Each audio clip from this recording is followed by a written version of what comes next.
démissionné. Tout le monde le reconnaît, Jean-François Mattei y compris. Les dysfonctionnements ont été nombreux cet été. En fait, à plusieurs reprises, les informations qui laissaient présager un drame ont bien été collectées, mais elles n'ont jamais été centralisées et recoupées. Explication, Bertrand Boyer. 14 août, réunion de crise au ministère de la Santé et première évaluation officielle du nombre de victimes. J'imagine que si on extrapole ça à l'ensemble de la France, on est 1000, 2000, 3000 cas. 3000 morts, mais dans les services d'urgence débordés depuis presque une semaine, les médecins n'y croient pas. Le 20 août, les pompes funèbres générales confirment leurs craintes en annonçant 10 400 décès, c'est 3 fois plus que les estimations officielles. Sur le terrain, ce chiffre ne surprend ni les médecins, ni les policiers.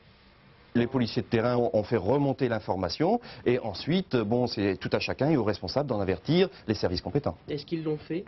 Est-ce qu'ils l'ont fait? Il suffit de demander aux autorités compétentes pour savoir si les procédures d'alerte ont été respectées. A fortiori, on peut constater qu'il y a quand même eu un problème.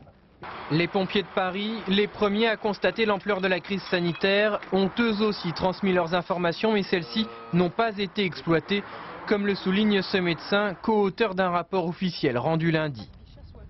Les systèmes d'alerte ont fonctionné, je dirais, à chacun à leur niveau.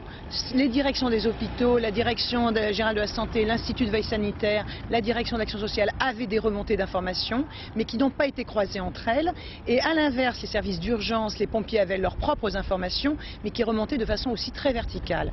Résultat, pendant plusieurs jours, le ministre de la Santé a été dans l'incapacité de mesurer clairement l'ampleur de la crise. Paradoxe, en quelques jours, les pompes funèbres générales, elles, avaient évalué précisément la situation. Nous avons un système d'information qui est celui de l'entreprise, qui est probablement plus rapide parce qu'il est fait pour d'autres raisons que les remontées d'état civil.